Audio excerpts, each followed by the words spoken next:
But यहाँ पर इस वीडियो में हम लोग बात करने वाले हैं कि जब आप लोग ट्रैफिक में जाते हो तो किन 5 चीज़ों का ध्यान रखना पड़ता है।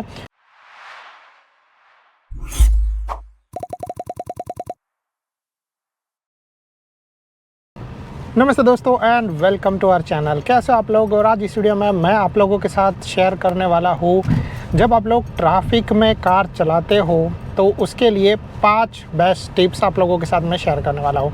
तो क्या है ना कि अब तक मैंने आप लोगों को बेसिक ट्रैफिक में जब आप कार चलाते हो तो कंट्रोल्स के बारे में बता दिया है, क्लच कैसे ऑपरेट करना चाहिए, एक्सेलरेशन कैसे ऑपरेट करना चाहिए और ब्रेक कैसे प्रेस करना चाहिए।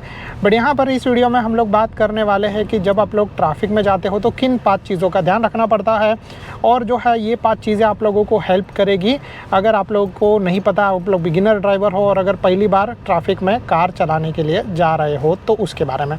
तो सबसे पहले तो हम लोग यहाँ पर बात करते हैं कि सबसे पहला और सबसे इम्पोर्टेंट चीज़ होता है वो होता है डिस्ट्रैक्शन। ठीक है, तो जब आप लोग ट्रैफिक में जाते हो तो ये चीज़ जो है वो सबसे बड़ा एक बोलते हैं ना कि नेग्लिजेंस बन जाता है, या फिर जो है वो लोग इस चीज़ को ध्यान नहीं देते हैं, जिसके वजह से जो है वो ज़्यादा करके प्रॉब्लम आता है। तो जब भी आप लोग ट्रैफिक में जाते हो तो आप लोगों को जो है वो डिस्ट्रैक्ट नहीं होना है। किसी भी चीज़ से का डिस्ट्रैक्शन हो सकता है, मे भी हो सकता है कि जैसे आप लोगों को कोई अच्छा और डिफरेंट कार दिख गया, या फिर अगर जो है आप लोगों को जो है वो कोई डेफिनेटली लड़की अच्छी दिख गई, या फिर जो है वो आप लोगों को कुछ अच्छा चीज़ दिख गया, या ऐसा कोई चीज़ दिख गया जो आप लोगों का ध्यान जो है वो डाइवर्ट करा। या फिर अगर उस चीज़ को भी छोड़ दिया जाए तो हम लोग जो है वो इस चीज़ के बारे में भी बात कर सकते हैं कि आप लोग जो है वो कार चलाते हुए किसी और चीज़ के बारे में सोचना स्टार्ट कर दें, या फिर अगर आप लोग कार के अंदर ही जो है वो बिज़ी हो ये सारे कंट्रोल्स को देखकर, या फिर कुछ दूसरा चीज़ देखकर, या फिर मोबाइल को आप लोग देखकर अगर बिज़ी हो, तो वैसे सिचुएशन में जो है वो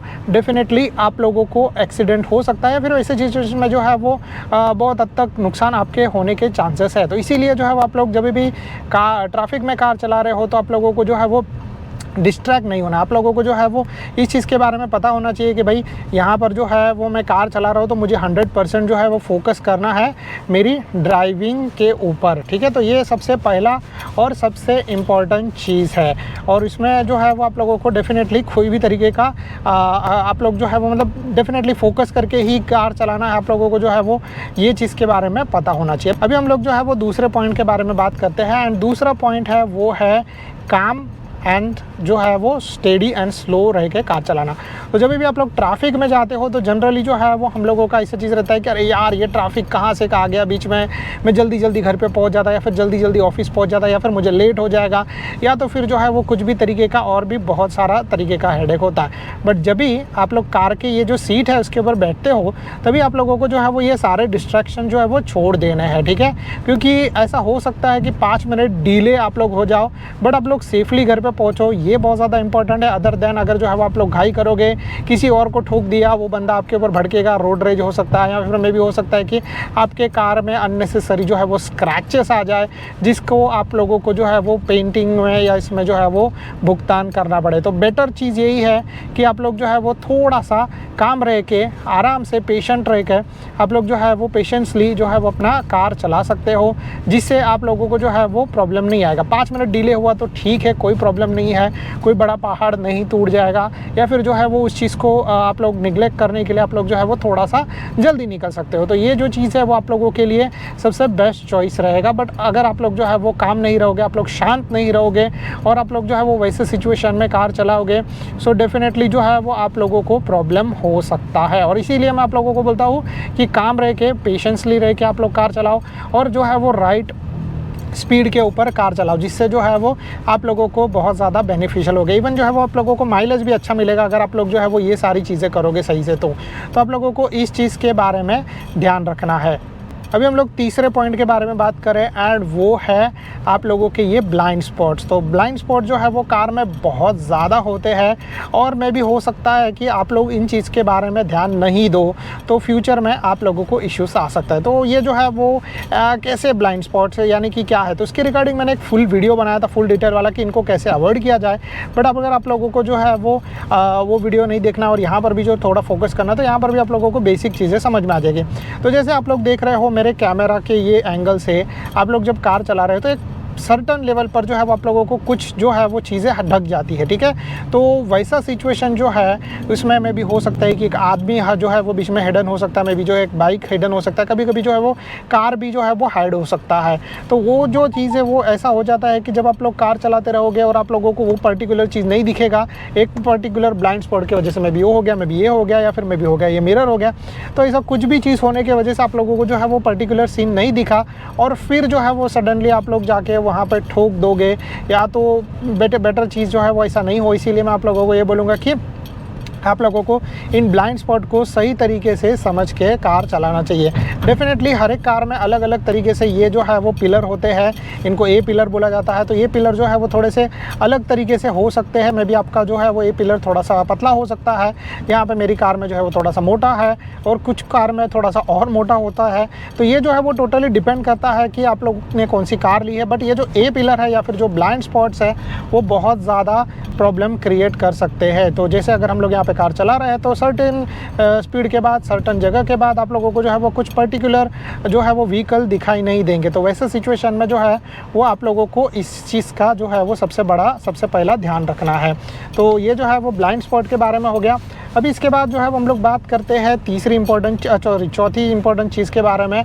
और चौथी इंपॉर्टेंट चीज़ है वो है आप लोगों के सिग्नल इंडिकेटर्स। और जब भी आप लोग ट्रैफिक में कार चला रहे हो तो आप लोगों को सिग्नल इंडिकेटर्स पे ध्यान रखना है। आप लोगों को जहाँ पर भी जाना है उस हिसाब से आप लोगों को है सिग्नल इंडिकेटर्स देने हैं। लेफ़्ट में जाना है तो लेफ़्ट के सिग्नल इंडिकेटर्स दो, राइट में जाना है तो राइट के सिग्नल इंडिकेटर्स दो। जैसे आप लोगों ने ऑलवेज़ मेरे सारे वीडियोज़ में देखा रहेगा कि मैं ऑलवेज़ जो है वो लेफ़्ट राइट करके सिग्नल इंडिकेटर्स देने के बाद जो है वो मैं आगे बढ़ता हूँ, क्योंकि कार में जो है वो ये बहुत ज़्यादा इंपॉर्टेंट रखता है। क्योंकि सोचो कि आपकी कार जो है वो इतनी बड़ी है और सडनली जो है वो आपने सिग्नल इंडिकेटर देना बंद कर दिया, या फिर आपने जो है वो किसी को सही तरीके से नहीं बताया, तो वैसे सिचुएशन में जो है वो आप ठोक सकते हो किसी को। इवन जो है वो हॉन्किंग, जैसे आपने देखा, तो हॉन्क करना जो है वो भी बहुत ज़्यादा इम्पॉर्टेंट हो जाता है जब भी आप लोग जो है वो कार चला रहे हो। क्योंकि वैसे सिचुएशन में डेफिनेटली आप लोग नहीं फंसना चाहोगे कि जहाँ पर जो है वो आप लोग कार चला रहे हो और सडनली जो है वो कोई बीच में आ गया, या फिर आपने सिग्नल इंडिकेटर दे दिया रहता तो शायद से आपका सिग्नल इंडिकेटर और साइड का पार्ट जो है वो पर्टिकुलर साइड का पार्ट जो है वो सही तरीके से रह जाता। बट आपने सिग्नल इंडिकेटर नहीं दिया तो वहाँ पर जो है वो इशू आ गया। कभी कभी जो है वैसे सिचुएशन में आप लोगों को जुर्माना भी देना पड़ सकता है। तो जैसे आपने देखा मुझे थोड़ा सा लेफ्ट में जाना था तो मैंने जो है वो लेफ्ट साइड का सिग्नल इंडिकेटर दिया, थोड़ा हम लोग लेफ्ट में आ गए। अगर मुझे राइट में जाना होता तो मैं राइट साइड का सिग्नल इंडिकेटर देता। जैसे अगर आप लोग यहाँ पर देख रहे हो हम लोग जो है वो कार चला रहे हैं, और ये चीज़ इतना ही नहीं है कि आप लोगों को सिर्फ लेफ्ट और राइट टर्निंग के लिए देना है, आप लोग जो है वो लेन चेंज करने के लिए भी आप लोग जो है वो, जैसे ये सिग्नल इंडिकेटर मैंने दिया तो वैसे आप लोग सिग्नल इंडिकेटर भी दे सकते हो, जिसके वजह से आप लोगों का जो है वो कार चलाने का एक्सपीरियंस अच्छा हो जाएगा, सेफली कार चला पाओगे और लंबे समय तक आप लोगों को जो है वो ड्राइविंग में कोई भी तरीके का इशू नहीं आएगा। तो ये जो है वो सबसे पहला और सबसे इम्पॉर्टेंट चीज़ हो जाता है। अभी इसके बाद लास्ट पॉइंट के बारे में बात करें, और लास्ट पॉइंट जो है वो है ब्रेकिंग डिस्टेंस के बारे में। तो कुछ बिगिनर्स लोग डेफिनेटली जो है वो इस चीज़ में धोखा खा जाते हैं और बहुत पहले या तो कार रुका देते हैं या तो फिर एकदम से नज़दीक जाने के बाद कार रुका देते हैं। तो मैं आप लोगों को ये बोलूँगा कि जब भी आप लोग कार चलाते रहोगे तो ब्रेकिंग डिस्टेंस अगर थोड़ा ज़्यादा रहेगा तो कोई बात नहीं है, ठीक है, बट ब्रेकिंग डिस्टेंस जो है वो कम नहीं होना चाहिए, ठीक है। तो एकदम से अगर ब्रेकिंग डिस्टेंस कम रहेगा, जैसे आप लोग जो है वो एकदम से नज़दीक जाके रुक जाओगे तो वहाँ पे जो है वो प्रॉब्लम आएगा, क्योंकि वो कार में भी हो सकता है या ट्रक या बस जो भी है वो थोड़ा सा पीछे आएगा, तो वैसे में आपका जो है वो कार का नुकसान हो सकता है। बट थोड़ा सा ज़्यादा रहेगा तो कोई बात नहीं, आपके लिए अच्छा खासा सेफ डिस्टेंस है। अगर जो है वो ऐसा कुछ हो जाता है कि वो व्हीकल पीछे आता है तो आप स्टिल जो है वो सेफली जगह पे खड़े हो। ऐसा देखो, कोई भी ज़रूरत नहीं कि एकदम से टच टू टच कार रहकर आप लोगों को चलाना है ट्रैफिक के अंदर। ये जो है वो थोड़ा टाइम आप मास्टर हो जाओगे, उसके बाद डेफिनेटली आप लोग कर लोगे, कोई प्रॉब्लम नहीं आएगा। बट जब भी आप लोग, जैसे हम लोगों का ये दोनों कार चल रहा है तो यहाँ पे एक तो चल रहा है उसके बीच में डिस्टेंस है, प्लस जब जो है वो मैं रुकूंगा तभी भी डिस्टेंस है, तो डिस्टेंस जो है वो बहुत सारे तरीके के रहते हैं। तो आप लोग अपने हिसाब से अपना जो भी कार चला रहे हो तो अपने हिसाब से जो है वो डिस्टेंस रखते हो। जैसे अभी कार चल रहा है तो इसके बीच में इतना डिस्टेंस है, जैसे मैं नज़दीक पहुंच जाता हूँ तो मैं एकदम से नज़दीक जाने के बाद कार नहीं रोकता, मैं थोड़ा सा टाइम के बाद कार रोकता हूँ, दिख रहा है। तो जैसे यहाँ पर जो है वो इतना डिस्टेंस पे कार रुका है, चलो ठीक है, कोई बात नहीं है, इतना बीच में अच्छा खासा गैप है, कोई आदमी आराम से जा सकता है, कोई बाइक भी आराम से निकल सकता है। बट एकदम से लाइक जैसे अगर आप इतना नज़दीक जाके रुक जाओगे तो वैसे सिचुएशन में जो है वो डेफिनेटली प्रॉब्लम होगा। इसीलिए जो है वो आप लोगों को एकदम से नज़दीक जाके नहीं रुकना। शुरू में जो है डेफिनेटली आप लोगों को इन चीज़ों का ध्यान रखना है और शुरू में जो है आप लोगों को इसके बारे में भी जो है वो फोकस करना है, क्योंकि अगर आप लोग जो है वो वैसा नहीं करोगे तो डेफिनेटली आप लोगों को जो है वो प्रॉब्लम आएगा। जैसे अगर हम लोग जो है वो अभी कार चला रहे हैं, यहाँ पे अभी रास्ते पे आ गए हैं और एक दूसरे कार के बीच में कितना डिस्टेंस रहना चाहिए, तो कम से कम इतना तो गैप रखो कि अगर वो बंदा इमरजेंसी ब्रेकिंग करता है तो आप भी जो है वो इमरजेंसी ब्रेकिंग करने के बाद अपने आप को बचा पाओ। ऐसा मत करो कि जैसे एकदम से नज़दीक टच टू टच रह के कार चलाओ, जिसमें वो बंदा ब्रेक करेगा तो आप उसको सडनली ठोक दोगे। तो जैसे आप लोग देख रहे हो हम दोनों कार के बीच में काफ़ी अच्छा गैप है, इसीलिए मैं आप लोगों को बोलूँगा कि ये जो गैपिंग वाला सिस्टम है उसमें जो है वो ज़्यादा स्ट्रेस मत लो, ज़्यादा टेंशन मत लो, क्योंकि जो है वो ये थोड़ा सा ऊपर नीचे हो सकता है। मैं भी हो सकता है कि वो अपना स्पीड बढ़ा ले तो डेफिनेटली जो है वो थोड़ा सा आगे चला जाएगा, तो कोई बात नहीं है, आप लोग उसके हिसाब से अपना एक्शन ले सकते हो। और शुरू में जो है वो सबसे पहला और सबसे बड़ा चीज़ है कि काम रहो, पेशेंट रहो। आप लोगों को जो है वो कोई भी तरीके का डर रहेगा तो उसको साइड में निकाल दो, बस सिर्फ जो है वो सही तरीके का फोकस करो, आप लोग जो है वो ट्रैफिक में सही तरीके का कार चला पाओगे। So guys that's it from my side. अगर आप लोगों को जो है वो ये वीडियो पसंद आ रहेगा तो please do like and subscribe to our channel. अगर आप लोगों को जो है वो कोई भी तरीके का डाउट रहेगा तो आप लोग जो है वो नीचे कमेंट कर सकते हो। Thank you so much guys for watching, bye bye and stay tuned for more videos like this.